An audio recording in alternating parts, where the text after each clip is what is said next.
Sa bawat sulyap ni Janine Gutierrez sa kamera, may kasamang aninong hindi lang talento, kundi kasaysayang bumabalot sa kanyang pagkatao, isang kasaysayang puno ng aliw, luha, pagtatakil at muling pagbangon. Sa paningin ng marami, isa lamang siyang mahusay na aktres, isang mukhang hinubog ng modernong showbiz. Ngunit sa likod ng kanyang marilag na anyo at maamong ngiti, may kwento siyang dala. Isang kwento ng dugong artistang dumadaloy sa kanyang ugat, isang lahing palaban, isang pamilya na minsay winasak ng intriga ngunit laging bumabangon sa liwanag ng entablado. Si Janine ay anak ni Lotlot de Leon at Ramon Christopher Gutierrez, dalawang pangalan na ring binalot ng kasikatan at kontrobersya noong dekada 80 at 90. Isang love team sa totoong buhay, nag-umpisa ang pag-iibigan ni Lotlot at Monching sa murang edad. Sa kabila ng mga paalala at pagdududa mula sa paligid, pinaglaban nila ang kanilang damdamin. Maaga silang nagpakasal, umaasang ang kanilang pagmamahalan ay sapat na sandigan sa mundo ng showbiz na puno ng tukso at panlilinlang. Ngunit tulad ng maraming kwento ng kabataan, hindi kinaya ng damdamin ang bigat ng realidad. Sa kanilang pagsasama, biniyayaan sila ng 4 na anak, si Janine ang panganay. Sa paningin ng isang bata, tila perpekto ang mundong kanyang kinalakhan. Ngunit habang lumalaki siya, unti-unti niyang natuklasan ang mga bitak sa relasyong kinamulatan niya.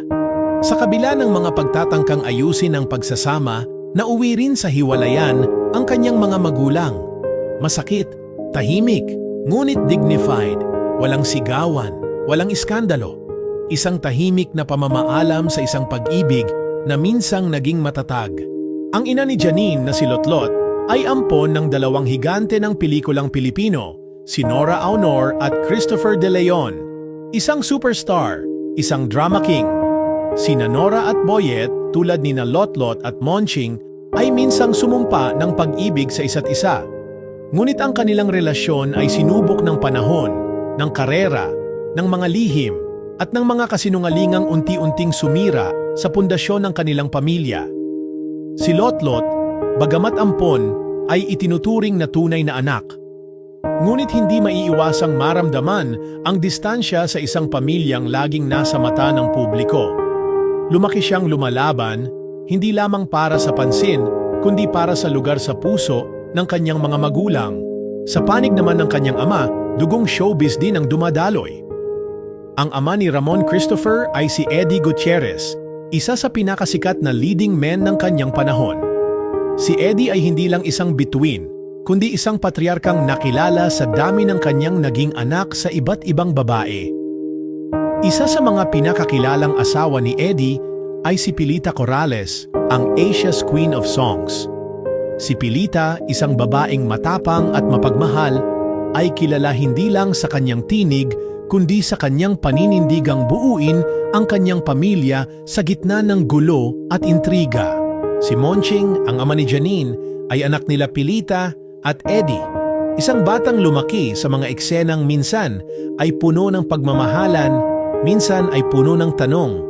Isang salinlahi ng mga artista, ng mga pusong sinubok ng kasikatan at kahinaan.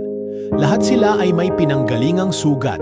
Mga sugat na hindi lubusang naghihilom, kundi natututo lamang magpagaling sa liwanag ng kamera at pagmamahal ng mga anak. At sa gitna ng lahat ng ito, si Janine ay tumindig. Tahimik, marangal at puno ng determinasyon. Hindi niya ginamit ang kanyang apelyido upang umangat.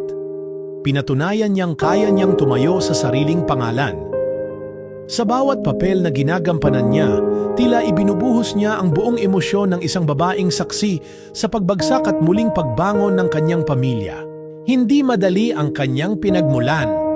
Sa likod ng mga nakangiting larawan ay may mga gabing puno ng luha, mga tanong na hindi kailanman nasagot, at mga pangakong naputol sa gitna ng katahimikan.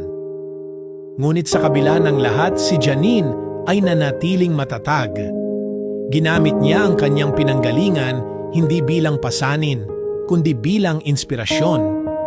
Isa siyang buhay na patunay na kahit sa gitna ng intriga, kahit sa ilalim ng anino ng mga nauna, maaari pa ring mamukadkad ang isang bulaklak sa kanyang sariling liwanag. Sa mata ng publiko, isa siyang bituin. Ngunit sa puso ng kanyang pamilya, isa siyang simbolo ng panibagong pag-asa. Ang batang si Janine, na minsang saksi sa pagkabasag ng mga pangarap, ay ngayon ay babaeng bumubuo ng sarili niyang kwento. Mas totoo, mas matatag, at mas makahulugan. Sa kanyang mga mata ay naglalakbay ang kasaysayan ng kanyang lahi. At sa kanyang tinig ay umiigting ang pag-asang hindi kailanman nabubura ng intriga ang katotohanan, na sa bawat dugong artista may pusong lumalaban.